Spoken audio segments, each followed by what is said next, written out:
کوئی انسان عظمت کا دعویٰ کرے تو ثبوت مانگا جاتا ہے، لیکن جب اللہ خود کسی کو منتخب کرے تو اس کا مقام پوچھا نہیں جاتا، مانا جاتا ہے۔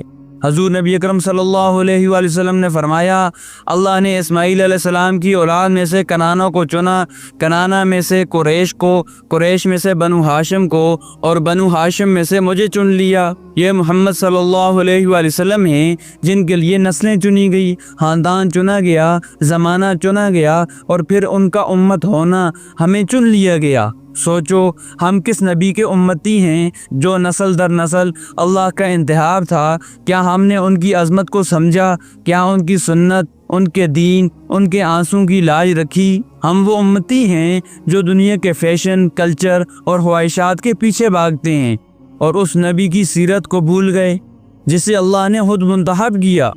کیا ہم واقعی ان کے امتی ہیں یا صرف کاغذ پر نام لکھوایا ہے؟ آج سے فیصلہ کرو کہ ہم بھی اپنی نسل کو منتخب نسل بنائیں گے، سچ، عدل، محبت اور سنت کے چراغ جلا کر۔